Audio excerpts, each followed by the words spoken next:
Yeah, so actually it's kind of a funny story. So Ben and Eric were out here racing flat track in I think 95, 96, and Ben lost an oil filter and on his 883, and my dad just so happened to kind of be walking through the pits, and Ben was like, anyone got an oil filter? Anyone got an oil filter? And my dad said, I'll be right back, and he went out to the parking lot and stripped it off some guy's street bike.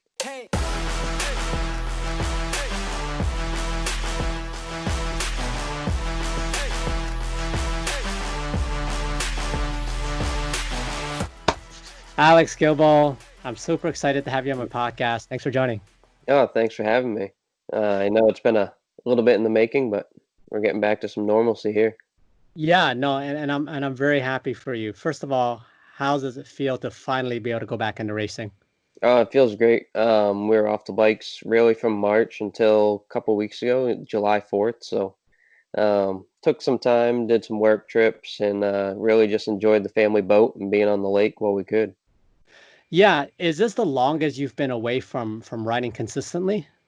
Um, Outside of injuries, yeah, I've had some injuries that have kept me out for, close to a year, but outside of that, it's definitely been the longest time. You got injured. I guess it was during a race. Yeah, when I was 13, I was flat tracking and broken femur and some internal injuries. Pretty much missed the whole season then, and then I missed about 6 months of a season in 2013 with another broken femur. Wow. What's that like at the age of 13? Do you still remember much of it? I mean, as a 13-year-old, you must have been bored out of your skull, right? Yeah, because it was right at the beginning of summer, so it kind of ruined the whole summer for me. You get bored, and you're kind of sitting there like, what do I got to do to get this thing to heal and get back to being normal? But I will say the experience that I learned when I was that young, when I broke it the second time, it was so much easier of a recovery and just a lot more, a lot faster. I think I was back within 3 months. I was back walking 2 weeks after surgery, so you just learn to push yourself, from prior experience. Yeah, but is that just a miracle in surgery? Like it's got the techniques have gotten better. I'll give you an example, right? Like I remember I can't remember a coworker. He was saying he broke his hip, Hmm. and the first time around it took forever to heal, and the second time he broke the other side of the hip, but it was like that, and because the surgery was a lot better, Yeah, you know. so the first surgery I had, I started with external fixator, which is pins and rods on the outside. Um, and that took forever to heal. And then once I got a rod inside on the first femur, it kind of healed itself. Mm. So when I did the second one, I knew instantly that we had to go inside with rods and pins, and that would be the fastest recovery time. Oh wow. So were you able to work around injury? Were you able to work out? Were you able to do anything during the time you're injured? The second time around? Second time around, I went back to work a few months after, so I didn't miss too much. But actually, the best thing I did was I got back on my bicycle about 2 weeks after surgery, and the doctor was very much, if you can push through the pain, go for it. You're not going to do anything to hurt it. So there's no physical therapy. It was all road bikes. Wow, that's insane. And were you able to ride it like at distance, or was it like, down the street and back and you were in like massive pain? No, actually, the pain wasn't too bad. So, I started with down the street and back and kind of riding loops around the house. And then it was, starting to do some distance rides. And I'd say by October, I pretty much felt like myself again and I was ready to go. But unfortunately, the season was over for us. Yeah. What do you do? Okay, so you work at the racetrack, you work at the Hmm. raceway. What are your primary responsibilities that keeps you busy? So in Hampshire Motor Speedway, this year I kind of took over our track rental business. So any clients that come in, motorcycles, sports cars, driving experiences, they come in, rent the facility from us. So I execute all those, get them all scheduled. And then for our bigger events such as NASCAR, it's a lot of behind the scenes work, a lot of setup and tear down and working with the series to make it all happen. What's it like working with NASCAR versus working with like bike racing? Is it a different level of expectations? What is that like? Um, if you were to compare, Moto America in NASCAR, I'd say it's probably the same expectations. It's just a little bit different steps on how you get there. Mm. NASCAR's got a lot of people in place, so you might deal with TV and you got one contact for TV, whereas the racing side you're dealing with another guy. But at the end of the day, it's like one giant circle. Everything comes together and executes as one. Hmm. So it's pretty neat though. Like you get to see competition side, you see the marketing side, you see all the different sides and how everybody gets involved and ties it all back to one, and it's pretty neat. What are the fans like? Do they differ? Uh, are Oh, they the same types of fans? I have to say they differ. I mean, you look at motorcycle racing in Europe and everything, and people are going crazy. NASCAR fans, they go crazy, but it's more they're into it for the wrecks, the bumping and stuff. So a little bit different style fan. I'd say you got an older crowd in that NASCAR crowd, but the motorcycle guys are younger, and I think the fan base for motorcycles is definitely a lot bigger. The motorcycle fan base is bigger? I think so. I mean, maybe not in the US, but you look at Hmm. all across the world and you see how many fans are going to some of these races in Spain and Italy, and people are going crazy. They're on the racetrack at afterwards, everything. Yeah, with coronavirus and everything that's been happening so far, has it negatively impacted the track business, the rental business a lot, or are you still getting business because if you're in a car by yourself, you already distanced? Our rental business took a pretty big hit. Usually we start up in April, so we didn't have anything until July, so we lost 3 months there. But Wow. now we got something almost every weekend, all the way through October, and then come October we kind of shut down and we do some Christmas stuff and different fun stuff throughout the winter. But I will say I got to travel to 4 different tracks this summer so far, and not one race had fans, which was kind of weird. It was you just show up, see a race, you're working the race, but there's no fan excitement. So the Hmm. excitement even for the workers wasn't there. But our race being in a couple weeks, we've been granted 18,000 fans, so we'll get back to some normalness there and get to enjoy the fans and let them have some fun while we put on a good show. Yeah. Do you follow the UFC at all? Here and there. Here and there. I mean, that's the big debate right now, right? Like you hear people talking about, is it more exciting with fans or is it more exciting without fans? Because without fans, you hear every punch, you hear every kick, you Hmm. hear them talking smack to each other, you hear all the corner work, etc. And that brings a different level of the watching experience, right? What is it like to race without fans or to officiate a race without fans? Is it better? Is it worse? Um, I don't know. I think it's worse. Kind of watching the Supercross deal that they did out in Utah. Hmm. When there's, a close pass or racing going on, you could hear the fans react, even though the camera maybe wasn't on it. Whereas, it's lost in translation now when there's, bumping going on or passing going on. You don't hear the fans going crazy.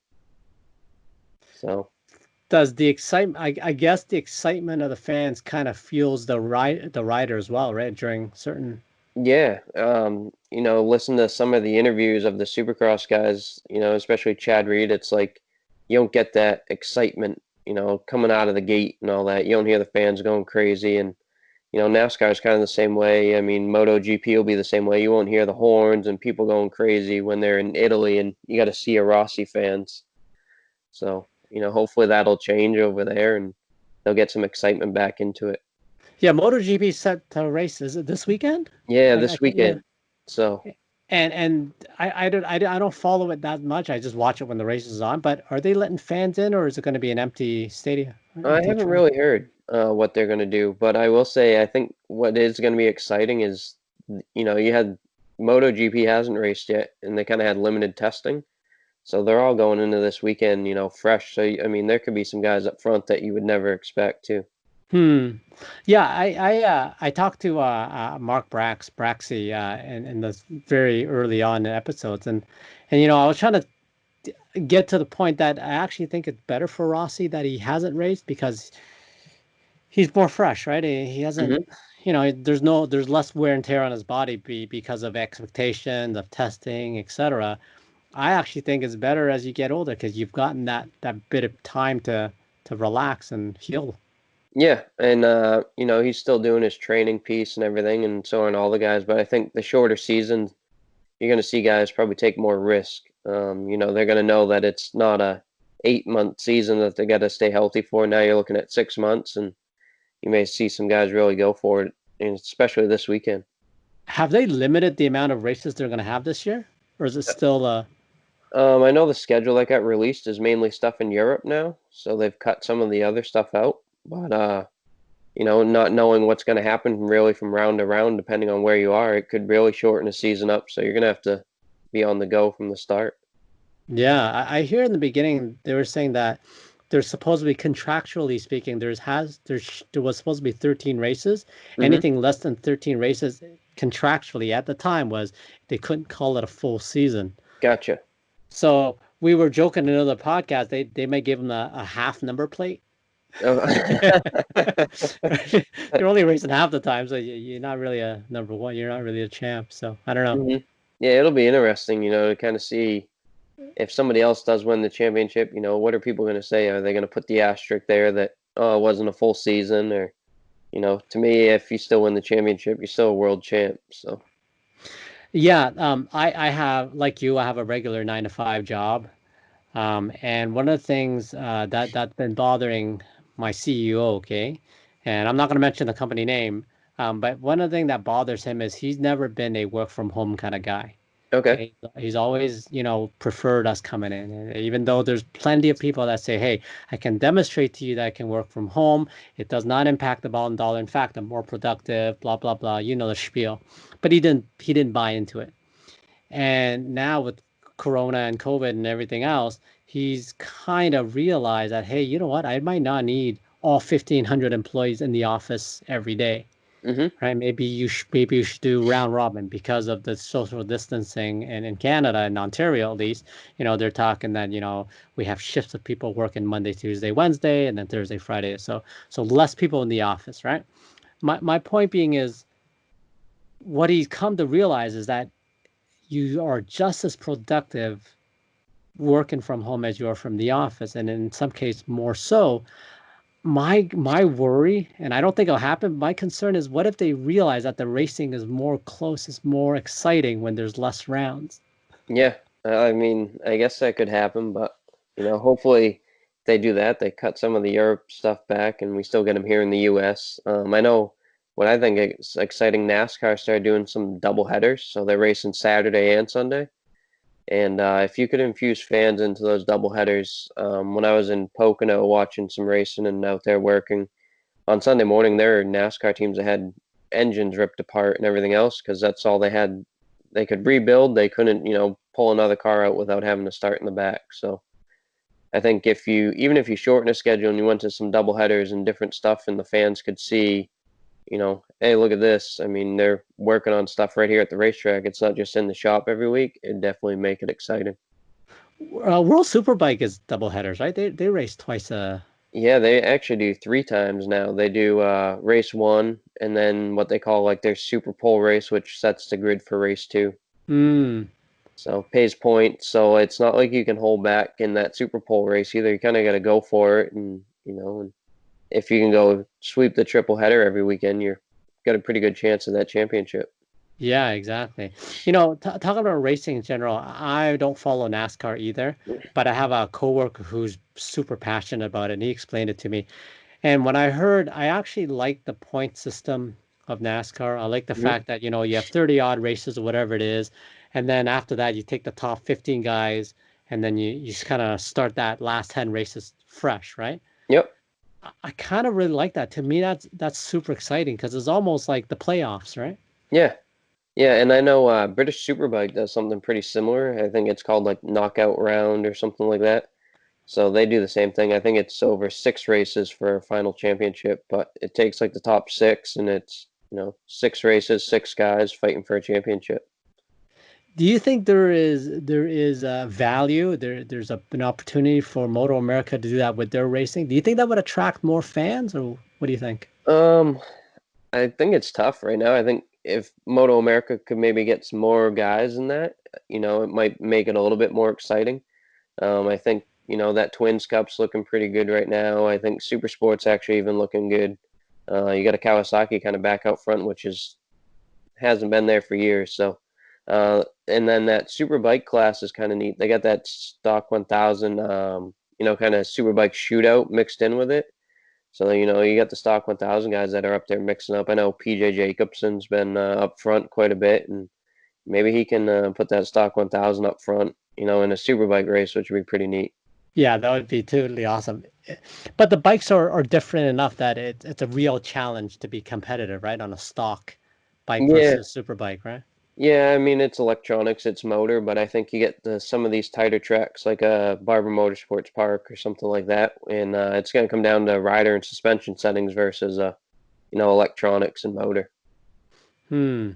Yeah, when you well, I was thinking back when you broke your femur the first time, you're 13 years old. Did your Mhm. parents say that's it? We're done? Nope. So at the time, my dad was very much, "We'll do what you want to do," and my mom supported it too. So, we left the dirt track scene, went back road racing, and kind of just started something new. I've been back dirt tracking a few times. I still love it, but I don't know. We'll see what happens. Yeah, I mean, I've said this in the podcast before, but when I got my bike, I remember vividly. I was 16. I just turned 16. And in Canada, you have to be 16 to get a license, like even just to learn how to drive, right? Hmm. So I was 16. I didn't care about a car. And I told my parents, I said, listen, I'm getting a bike. And my dad just kind of shrugged his shoulder. Being Asian parents, so you got to understand, right? There is that different mentality, right? So my dad didn't say anything. My mom started crying. Mom's like, "You're not getting a bike." And then my dad's like, "Well, what are you gonna do?" And I'm like, "Oh, I'm gonna take the motorcycle safety foundation course, MSF course, Yep. right? Learn how to ride a bike. And when you're finished learning that day, you can get your graduated M2, right? In Canada, you have an M1, which is written test, M2, which allows you to ride, and then I think after 18 months, you can get your full M. So I was Okay. still doing like a graduated thingy. And I remember vividly saying, well, after you do your M1, you do your course and then that weekend, you get your M2 and then I can ride. And my dad's like, well, if you're going to learn, you might as well learn it properly. So go ahead. I'm not going to give you a dime. If you got money, take the course. Now, little did he know that I was stubborn enough to save like every last penny I had, right? Like literally, I remember that summer, I took a midnight to 8 a.m. factory job binding books. Like that, I think that company publishes magazines and flyers and blah blah blah. And so that was my job. My job was to be on the assembly line assembling books and Hmm. magazines. And I did that for the whole summer. I was like, I remember coming home at 8 in the morning. My brother would practice piano at 8 in the morning, and we lived in a bungalow, so my room was right beside the piano. It sucked. Okay, long story short, yeah, I got enough to scrap together. That me and my best friend actually bought a bike together. Okay. Okay, That's cool. it was the only way we could afford it. Like, let's not Hmm. lie, right? So, but anyways, that was my journey, right? And I never wrecked it when my parents were around. No, I never wrecked my first bike. I didn't even drop it. So I was very, very fortunate. Hmm. So I was okay. So he didn't say anything after that. Yeah, I was pretty reckless, but they didn't know, right? Yeah. Um, but what is your bike journey like? So I've pretty much grown up around bikes. My dad was racing when I was born, and ice racing and racing flat track. So started at a young age on those, and then had my own little PW50 in 94, 95 when we went racing, and grew up racing flat track. Did a little bit of motocross here and there, and spent a lot of time though at the road races. Eric Bostrom is a good friend of mine, but one of my racing heroes, and it was always the goal to go racing with Eric someday. And then I think in 2011 we went to Daytona and Eric was there, and it was kind of, he was running super bikes, I was running super sport, so we got to do that, and we've done a couple track days together since. But yeah, I mean, we went flat track and we went road racing. We did supermoto. We done it all, but road racing's fun. It's clean. You don't have to go home and wash bikes at the end of the night. And Right. but yeah, I remember going dirt tracking as a kid. You'd race Saturday night somewhere, and you come home, wash everything, and Sunday morning you were right back on the road going somewhere else. That's really nice that you had that foundation that your dad obviously was not upset that you wanted to get a bike, and in fact he probably encouraged it. Oh, big time. Yeah, he came home with I remember when he came home, my PW50, it was, all right, here's your dirt bike. Go learn to ride your bicycle now, and I'll let you ride this. So, Oh wow, that's pretty cool. Yeah, I used to cycle everywhere I went, and there is that really odd duality of it's like every motorcycle rider, I'm not a racer, but every rider racer of any kind of caliber likes doing a lot of training on the bicycle as well. Hmm. I just find that, I mean, I know it's two-wheeled, but I still find it interesting that that is the case, you know. Yeah. No, I mean but I love bicycles now. Growing up, it was kind of like, what do I want to go ride a bicycle for when I get a motor? But Right. now it's nice, take my bicycle to work some days, ride after work out of there. We got lakes close to us, ride around the lake, and you kind of get to see different parts of cities and towns that you don't, you would never drive your car down because you have no reason to. So Right. there's days where it's a planned ride, with a certain mileage, and then there's days where I go get lost and then throw the GPS back on my phone and make it back. Wow. That's So, nuts. Yeah. Um, what kind, like, I mean, now you're road racing. mhm. What are you racing now anyways, like series wise? We're just racing the local series here in New Hampshire, the Loudon Road Race Series. Okay. And then we've been doing the Daytona 200. So we were down there in March when everything kind of got postponed, and hopefully by the time we get back there in October, everything will calm back down again in Florida, and we'll be able to get the 200 in this October, and then we'll see what happens next March. Yeah, walk me through how you felt when, I mean, you were there on site when they canceled it. Like you literally had a practice and then they're like, guys, we got to shut it down. Is that what happened?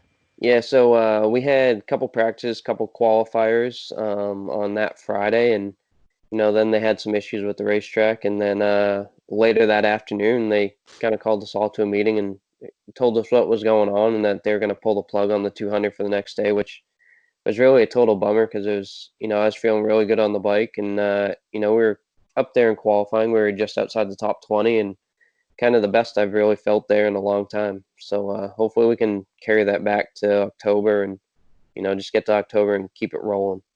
Was there a lot of swearing? I wouldn't say there's a lot of swearing. Definitely a lot of upset people. I mean, I did feel bad for, yeah, guys that travel from South Africa and all over the world. But I mean, even the guys from California and guys that were with us. I mean, it's you drive all the way there. You're down there for almost a week, and you've got a whole crew that comes in. All the expenses add up. So to have to turn around and do it again in October, total bummer.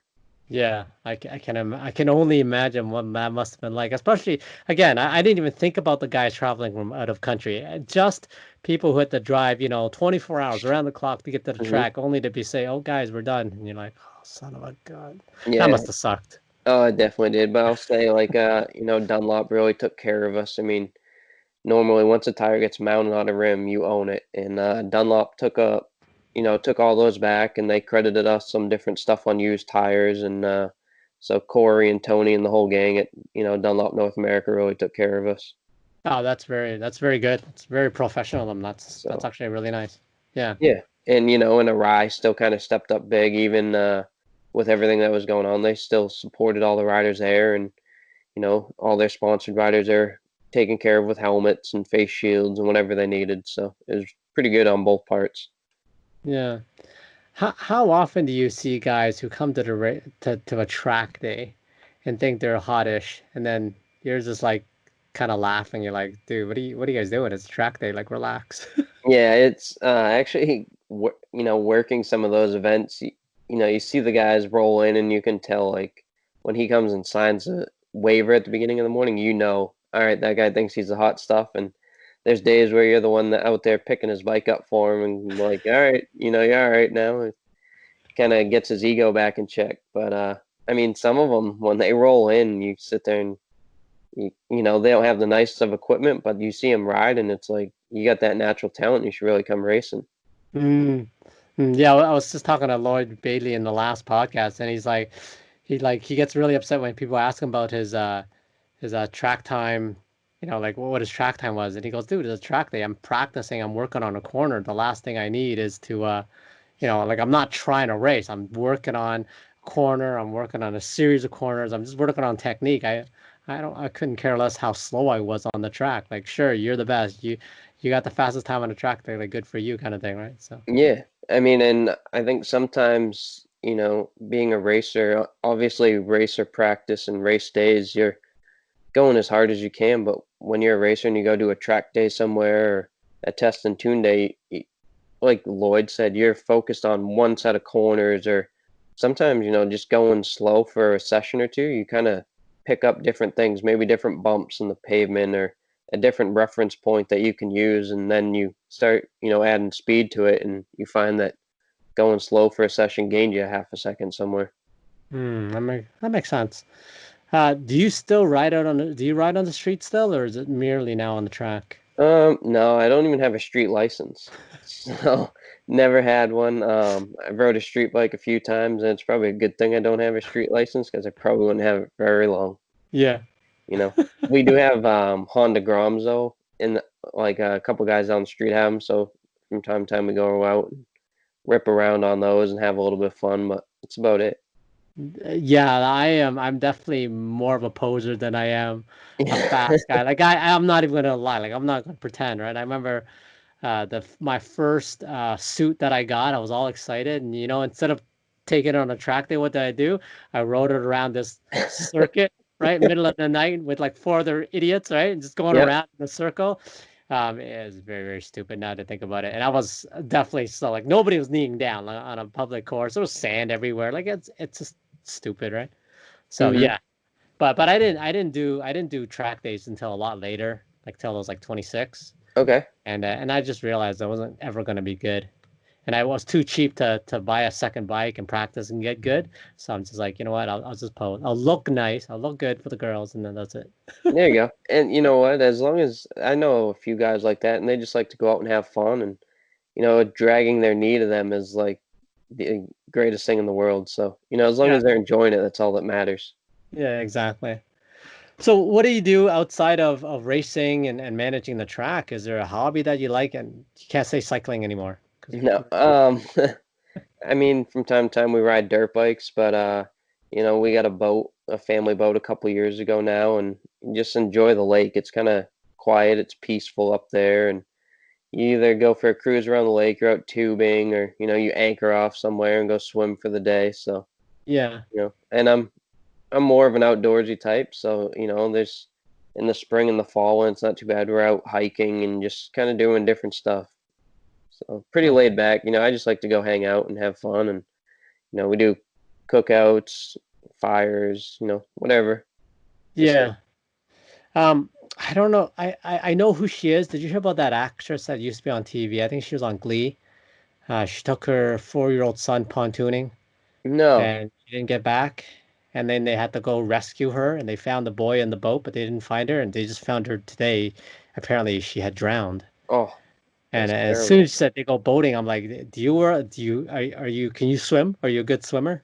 Um, when we're out there, I'm not the best swimmer, but when we're out there, we got life jackets and everything, so we got the precautions for that. But when we're anchored on sandbars, you're talking like 2, 3 feet of water, just enough to cool off.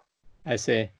Yeah, I don't know. I found that, I mean, obviously tragic, but for whatever reason, I just thought about it. I'm like, damn, that's a bad way to go. And I felt really bad for the kid to lose your mom to an accident that you were there for. Yeah. Right? And I know you're only 4 years old, you blame yourself, but I think in the interview, I read the whole article. It was like, the boy had said that his mom had helped him onto the boat, and for whatever reason, she didn't get back on. Oh, And maybe I don't know, maybe she wanted to go one more lap around by herself. mhm. Nobody knows, right? And no one Yeah. will ever know probably. But yeah, she never made it back. Wow, that's scary. That's crazy. So when I think, and I'm not a strong swimmer by any stretch. I mean, I do the drown stroke, right? Like I'm swimming like I got off that Yeah. Titanic, right? Like, oh God, where's the nearest? Where can I hold on? Where can I touch my feet? So, Yeah. um, nah, No, I'm not nobody. the best swimmers, like in a pool I'm fine, but out in the lake it's like, all right, yeah, I'll jump off, but I want to be close to the boat so I can grab that if I need to. Yeah. How did you get to meet Eric Bostrom? I had him on the podcast, by the way. And honestly, for such a, in my mind, famous guy, he's super down to earth and super chilled. In fact, it got to the point where I just felt like we're genuine friends. Had I Hmm. had met him in person, we'd be friends because he was like cool afterwards. Like we texted and everything. I try not to bother him because I don't really know him that well. But the fact that he texted back and he was just like whatever, it was like that's pretty damn chilled. Yeah, so actually it's kind of a funny story. So Ben and Eric were out here racing flat track in I think 95, 96, and Ben lost an oil filter and on his 883, and my dad just so happened to kind of be walking through the pits, and Ben was like, anyone got an oil filter? Anyone got an oil filter? And my dad's, "Oh, I'll be right back," and he went out to the parking lot and stripped it off some guy's street bike. Without him knowing. With that, and left a note, see Ben Bostrom, and and brought it to Ben, and I think Ben and Eric ended up going 1-2 that night, or they were both on the podium. So, that was back in the days where you flat track on Saturday and go road race on Sunday, and we went over the road races next day up at Loudon, and got to meet Eric, and he's just been so down to earth, and really great mentor, and just someone that I really looked up to. So every year, look forward to seeing him. And then we started, my dad and I, we go to Road Atlanta, we go to VIR, we went to all these other tracks where Eric was. And one thing I'll say about Eric and Ben is, they always remember who you are, where you're from, and that's really just how it started. And then as I got older, I was talking to Eric about different things on a racetrack or different tracks, and really just got to hang out whenever he was at a racetrack. I would go hang out with him, and it's pretty neat. Just some of the stuff as a kid, take you in the hauler, let you hang out with him, introduce all the team guys, sitting on his bike. So it's pretty cool. Yeah, whatever happened to the guy that you stripped or your dad stripped the oil filter off him? Did you? I, I'm not exactly sure, but according to Ben, he was actually pretty cool about it. He kind of just came up after the race, and Ben goes, "Yep, here's the oil filter." He goes, "I'll go put the oil filter back, and I'll give you a fresh oil change." So Wow, that's pretty nice of him. yeah, I mean, it was kind of funny because back then, it was like the California versus the East Coast rivalry. So a lot of guys weren't big on the Californians coming out to the East Coast and kind of cleaning house. And but my dad was open to helping whoever. So Yeah, that's actually a pretty fun yeah, story. Yeah, because I don't think that would fly in this day and age. People would be no, too sensitive. yeah, oh, big time, Yeah. big time. So what do you think has the US lost your collective minds? I mean, that's something I've really wanted to ask. The average guy living in the States, you're not politically affiliated, Hmm. you're not in the crazy big cities, right? Right. What is I going mean, on? I don't know. It's pretty crazy. I know when we were in Daytona, like it was when everything kind of all started. So we heard, yeah, it's bad in Europe, it's bad here, and then once we were in Florida and they canceled everything, we kind of like started making some phone calls home, and my sister was here, and she's like, "Yeah, I'm going to the grocery store and the place is empty. Nothing on the shelves." So we're kind of like, "All right, well, maybe it is pretty bad and we got to get home." But Mm. I'd say the Northeast never really got hit too hard where I am, but I know like New York and New Jersey, we got some family friends down there, and like 2/3 of their town were tested positive and everything right from the start. Wow. So I think, shutting down kind of really helped tame it, but you're looking at some of these other states that didn't really shut down much, the Florida and Texas and Arizona, and they're starting to boom again. So hopefully we can get that under control. Obviously, I know I'm a big believer in that the more you test, obviously, the more your numbers are going to go up. And Mm. but we'll see what happens. Hopefully it'll kind of calm back down again, and we can get back to some more normalness. It was pretty crazy to kind of be shut down for 3 months and not knowing really what was going on. Yeah, again, being Chinese, living from Hong Kong, I mean, I haven't lived there in many years, right? I'm more Canadian than I am Hong Kongese, okay? But my point is, I still have a lot of family in Hong Kong today, Hmm. and a lot of them, life is fairly normal. Yeah, they got to wear the masks when they go up, but that's almost an Asian thing, right? And I think stems from the fact that if you look at a lot of Asian countries like Hong Kong and just different big cities of China, Korea, Japan, Thailand, they're very, very densely populated. It's like New York. Yours is literally stacked on top of each other, right? Hmm. My point is, so there's that culture of being used to wearing a mask when you don't feel well.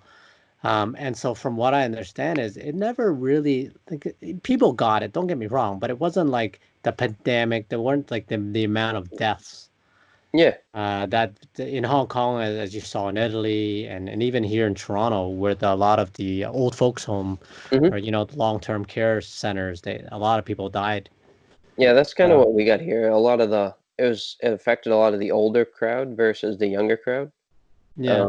And like you said, it was more people here just kind of wearing masks and, you know, social distancing and everything. But I mean, we still went hiking and everything just to get some fresh air and get outside, and didn't really stop living life too much from what we normally do outside of not having some racing and stuff. But I mean, other than that, I mean, yeah, grocery stores, they kind of one-way aisles and masks and different department stores and stuff like that. But I mean, we're starting to open back up with restaurants again, so it's good. Okay.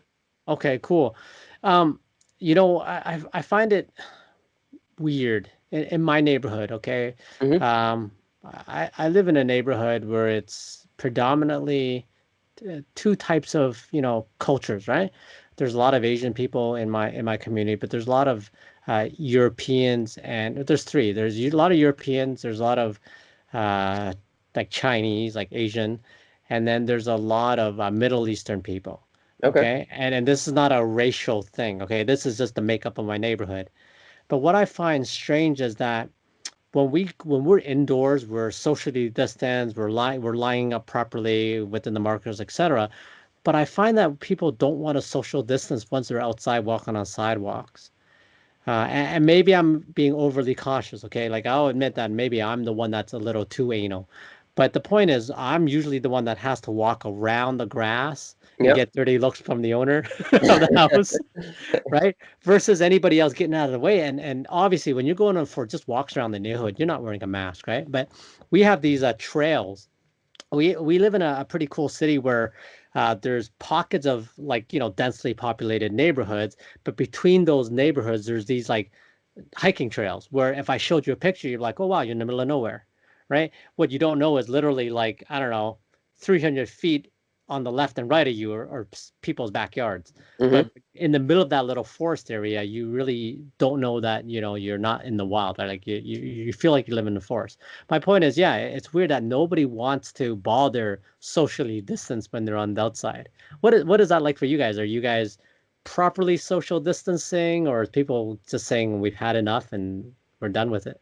I think you got a good mix. Like, I was out Seacoast area over the weekend, and everywhere you went, like, even some of the people on the sidewalks are like walking one way.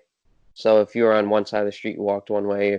But I mean, to me, it's kind of like I just, give people the same distance I normally would. I don't like really walking on top of people or having people walk right on top of me. So, as far as that goes, and then even like talking to people, I think I've noticed people kind of keep the distance unless you're like, oh no, you can like come closer.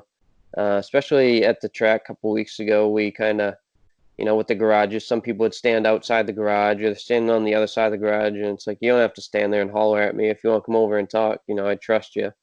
But I think a lot of it has to do with the people that you feel comfortable with, but the people that you don't know, it's kind of like, all right, keep your distance. I'm not sure where you've been, kind of deal. Yeah, I mean, even with my family, we're trying to stay like when they come over, we try to stay outside. We sit outside in the backyard and just chill out, on Hmm. patio furniture. We try not to invite them in, but you got to use common sense. If they got to take a leak, they got to go in. Like I'm not gonna make Yeah. my dad pee in the bush, right? That's not. Hmm. No, I hear you there. Unless you want to get beat. Yeah, no, I mean, even like some of the stuff at work, we've kind of got some strict guidelines as to what we can do and can't do, and it's a lot of, Skype meetings or Zoom meetings, which are definitely weird for us. I mean, you're sitting in an office right next to somebody and you're on a Zoom call with them. It's like, I just want to walk over there and see you, but I can't. Wow, you guys have that much protocol, that's strict, eh? Yeah, just because of all the, what we kind of have going on with our NASCAR race.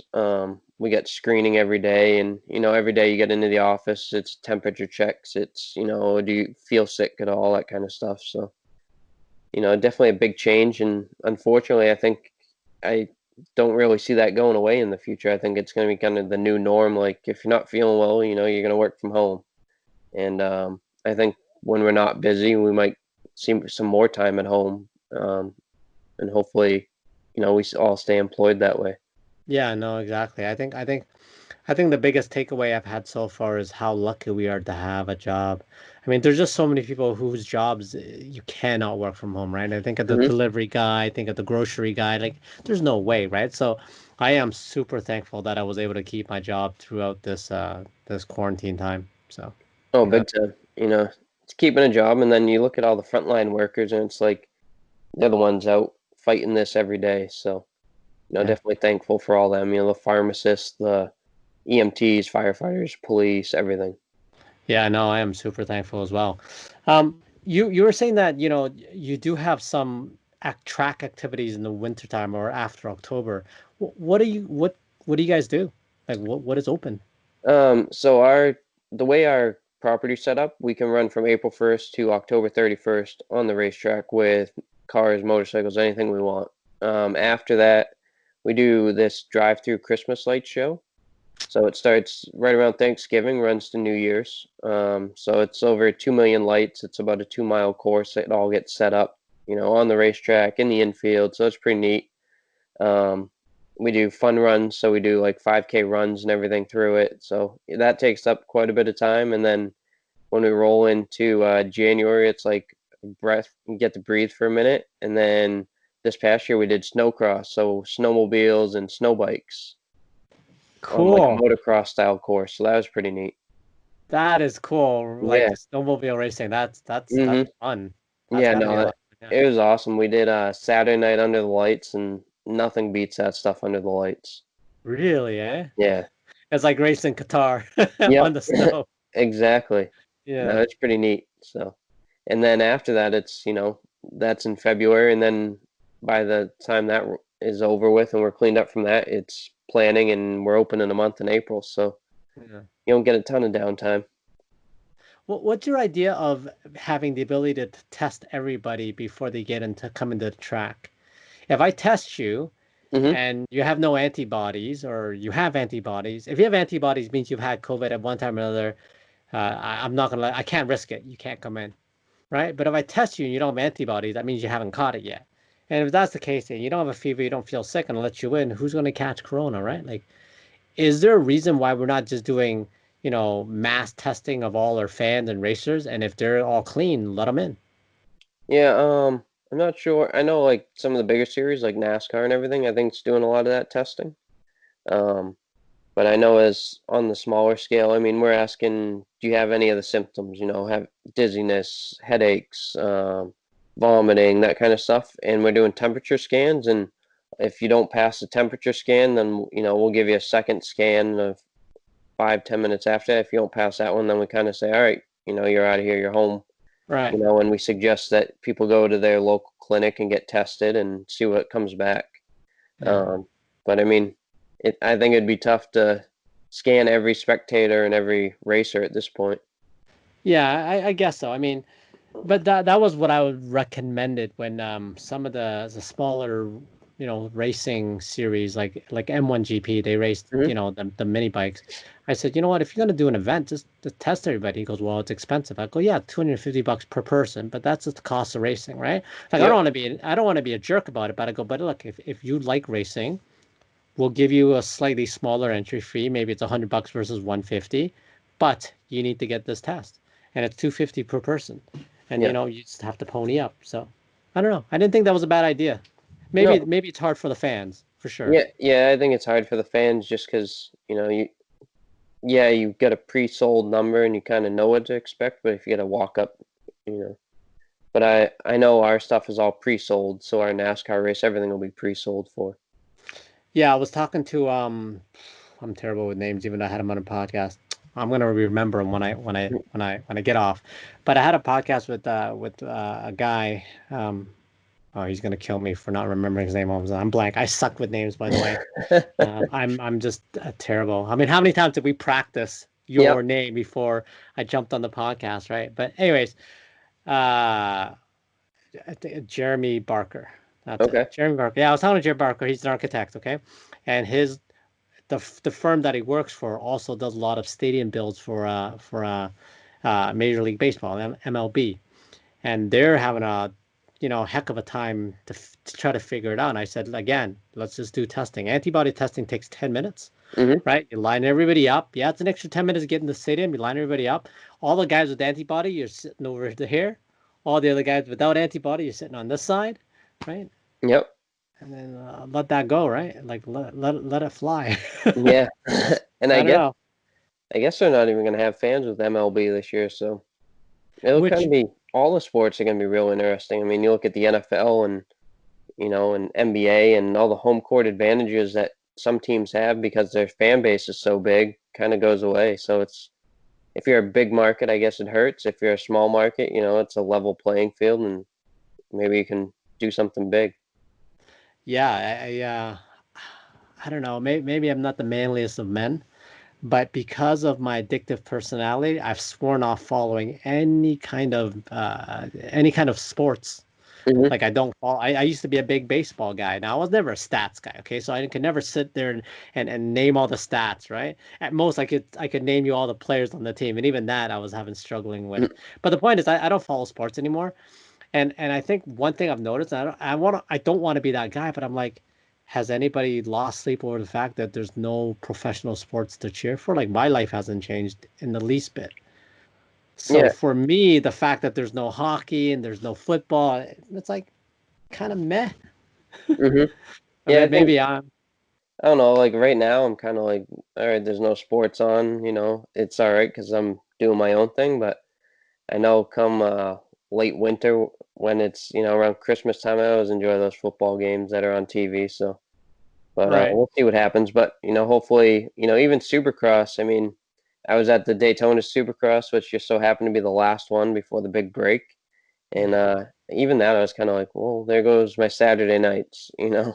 We were always watching Supercross, so it was to get that series back in and be the first, world championship to finish was kind of neat. So Yeah. hopefully they'll get back to having fans though back in January. Yeah. No, no. I mean, obviously, fans is a necessity, and Hmm. sports are fun to follow. It's just for me, I'm like, you know what?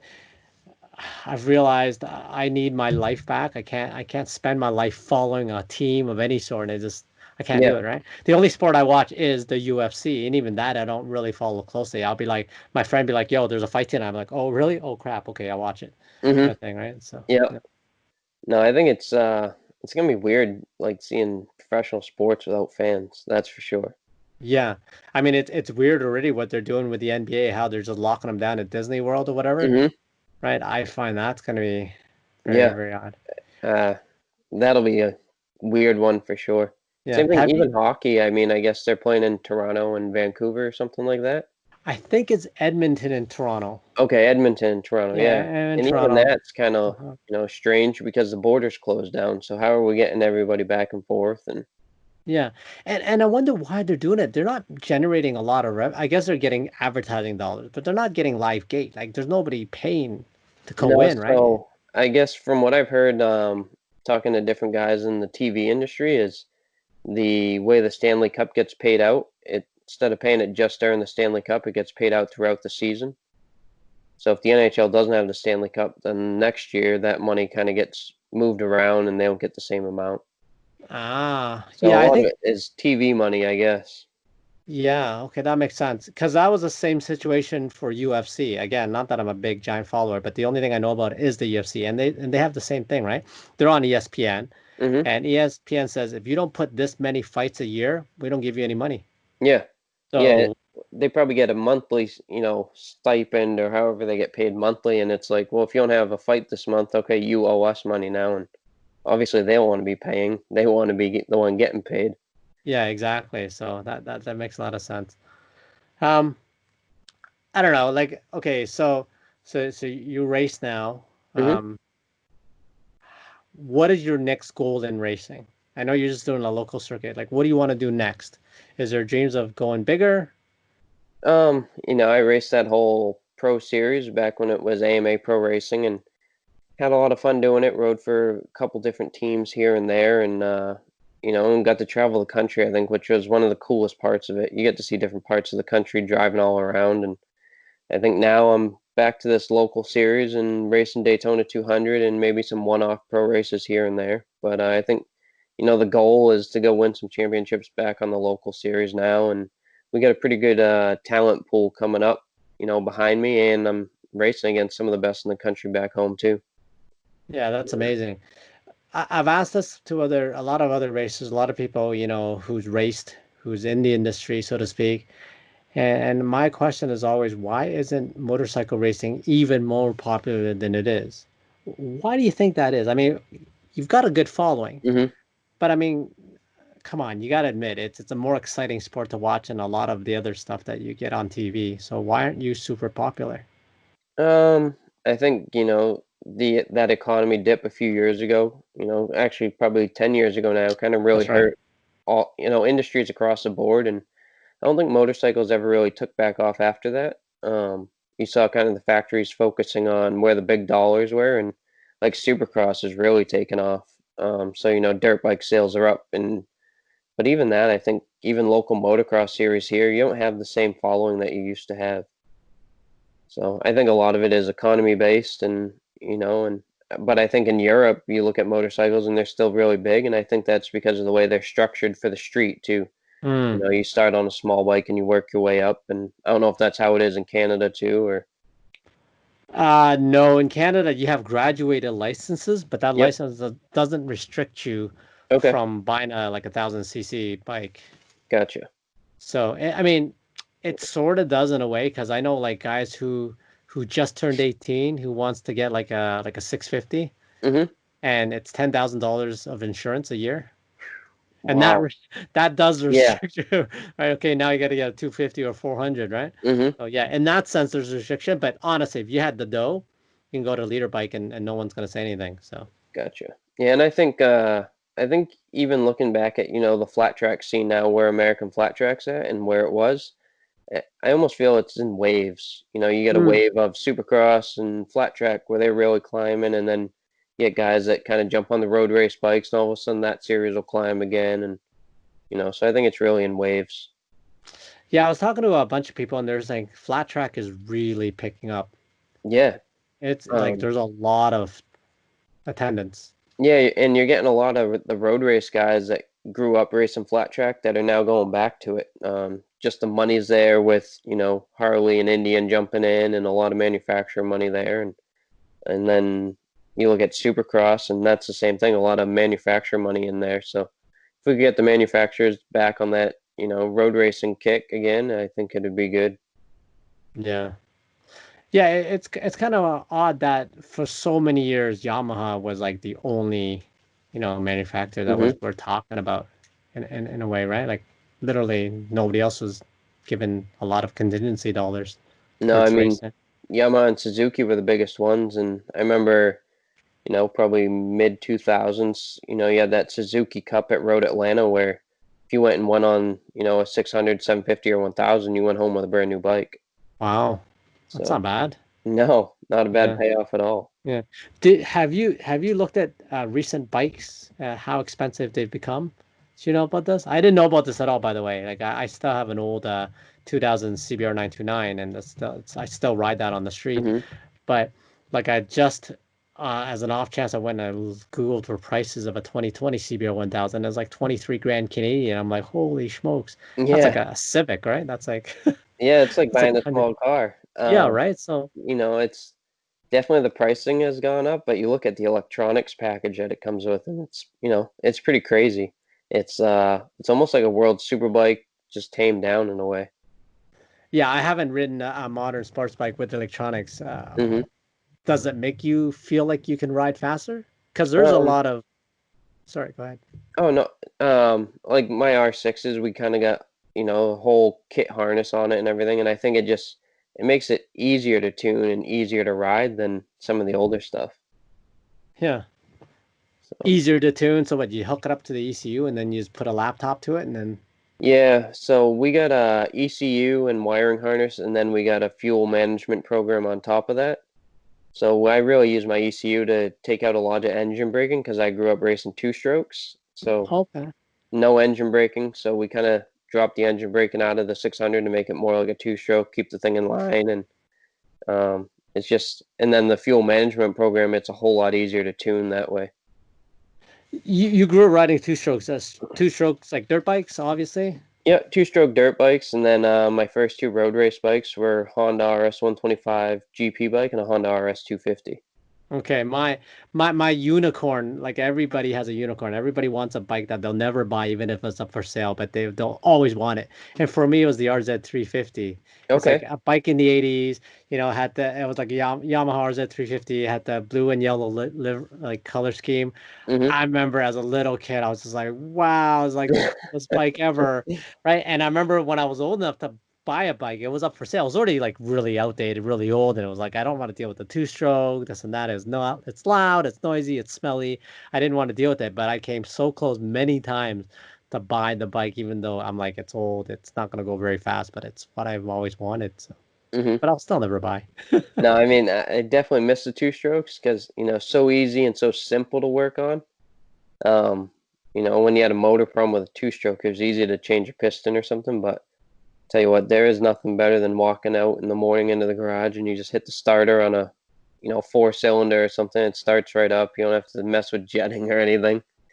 So, Yeah, I can't imagine life, with a carburetor, right? Like hmm there was about 3 years of my life where I didn't ride at all. Like I didn't ride the CBR at all. And literally without doing a bloody thing, I didn't put in fuel stabilizer. After 3 years, that doesn't matter, right? But literally after 3 years, I walked up to the bike, I took the covers off and the third time it started up and it ran. yeah. I even think, I'm not gonna lie, I took it out for like a good hour ride without changing new oil. I'm like, still works fine to me. Obviously, I felt super guilty after I changed the oil right after I got off, but no spark plugs, no nothing. Like literally, it just went brrr, Yep. brrr, and boom. I'm like, yes. That's cool. No, I Yeah, mean, I've rode, I grew up two strokes and then I had, Honda 450 Supermoto bikes and Husky Supermotos. And the big difference between the Honda and the Husky that I had is the Honda was carbureted, the Husky was fuel injected.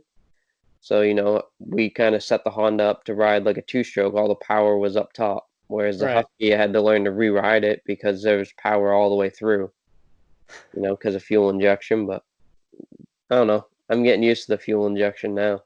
Yeah, well, I hope Yeah. so. An electric start is way better than having to kick a 450 over. Yeah, or you get two of your friends to push start Yep, as you're exactly. jumping up and down on the Yep. kickstart. I flooded the carbs. I swear I'll go. Just Yeah. push a little harder. Yeah. I still bump started my car. I also had a Honda S2000, Okay. the little convertible. Yep. And I bump started that. Really, that's cool. Yeah. So, Um, when I first got the car, the battery went flat. Was in storage for like 6 months, or no, maybe less than that. But it was in storage. The battery didn't work. And so when I got it out, they jump started it. But like an idiot, as soon as I got to a gas station, I saw the gas station on the corner. I'm like, oh yeah, I gotta fuel up. I'm not gonna be able to make it back home. So I shut off the car, and guess what? Shut off the car. Duh, I can't. yeah. No one wanted to jump start it. So I didn't know what happened. I found a dude.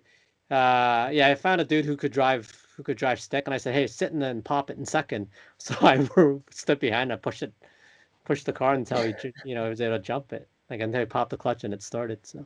Hmm. That's cool.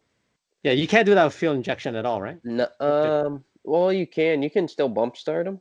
I think it's a little harder, but when you put like a slipper clutch in or something like that, you can't do anything with a slipper clutch the way it's designed.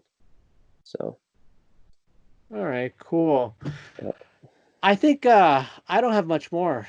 I really enjoyed having you on the podcast, listening to you. How do we follow you on social media? On Facebook, you can look up Alex Guilbeaut Racing. That's my Facebook page. Or if you go to Instagram, it's just 32, and then it's ARG, my initials 32. Those are my two biggest platforms that I use, and you can see the different guys that help me out. Heroic Racing Apparel, Gal for USA, Woodcraft, Awry, Dunlop, Drip and Wet. He does all my graphic work. K-Tech Suspension, Motion Pro. Applied Options Construction. New for this year is ZMAX Race Products. They came on pretty big to start the season, and we're hoping to do a little rollout at Daytona, but when everything got canceled, that kind of got postponed. But we're working throughout the summer with them, get their products out there, and then hopefully come October in Daytona, we'll do a big rollout with all the motorcycle products that they have. Yeah, you know what? Here's an idea I have. I think that guys who are able to keep the sponsor relationship through hard times such as, with coronavirus, I think it speaks a lot to the character of the person. I'm not trying to make you, I'm Hmm. not kissing ass, I'm not kissing up, but like I honestly think that that makes a difference because so many sponsors can say, look, I don't want to spend any money on you Yeah, because of XYZ, right? We're getting hit, so why should I help you? But the guys who can keep their sponsorship, it just really shows that level of trust and level of goodwill that you've built up with your sponsors over time. yeah, and I always, you get a lot of guys that are, oh, I want a sponsor. What are you going to give me? And first thing I always say to a sponsor is like, what can I give you? Mm, I can give you exposure. I'll go do whenever I get a chance, we're showing the bike off or we're talking about different things or, and this year we're at the Daytona 200 Monument. Last year we did a speeding to read event at a local elementary school. yeah. So that was pretty neat. Brought the bike into a classroom and kids were sitting on the bike and we were talking about racing and just talking about life. So whenever I get a chance, it's showing the bike off and getting, just pictures and their exposure out there at different events. Yeah, that's awesome. Yeah, I enjoy working with kids. I think, I really like the idea of mentoring. So it's really cool to hear that, you took your bike Hmm. to school and then they had a good time. Yeah, it's pretty neat because you see some kids that are like, oh, it's a bike, and then you see other kids, they sit on the bike and then they get off and they just stand there and it's like they want to sit on it again and they're just itching. Yeah, they got the itch, right? Yep. Now you're getting a call from the mom going, yo, dude, what the heck, man? Yeah. You got Johnny wanting to ride. What's wrong with you guys? Yeah. Well, you get the kids that, they have their own dirt bike and you get, the half-hour story of every time they ride the dirt bike, which is cool. Just to see how excited they are as a little kid because it kind of brings back memories as to where I was. And and that's kind of what we need to keep the sport alive is the young kids being excited about it, not just, oh, I got a dirt bike, I ride it every now and then, but you get the kid that's all excited and tells you every time he rides it, every time he puts gas in it, it's pretty neat. Yeah, no, and you know what? That's what and that's what I love about these mini bikes, especially O'Valley, right? I talked to both Brendan Cretu and also Michele De Rossi, who's the Canadian Yep. importer, right? Yeah, like that is the vehicle for the next generation of guys to go racing. I really believe in that. I think what they've done and what they're doing, it's going to be awesome, and I'm super happy to see them associated with Motor America as well. Yeah, it's pretty neat. You see these kids that are starting at such a young age on road race bikes now versus being on PW50s. And, I think that'll Three be, tires. yeah, yeah, it'll be good for, the world scene here in a few years. You'll get some Canadians and some, kids from the US over in that world scene again, which is what we need. Yeah, awesome. All right, man. Thanks very much for chatting with me. I don't know what time it is over there, but I'm sure it's pretty late for you. Yeah, it's 10:30, so it's not too bad, but, All it'll be right. an early morning tomorrow morning. Yes, sir. I'll let you go. All right. So, Thanks so much for talking to me again. We'll talk soon. all right, talk to you Okay. soon, and let me know if you want me back on. I'll be happy to do it. Yeah, definitely for sure. All right. Thanks very much. Talk to you soon. Yeah. Bye.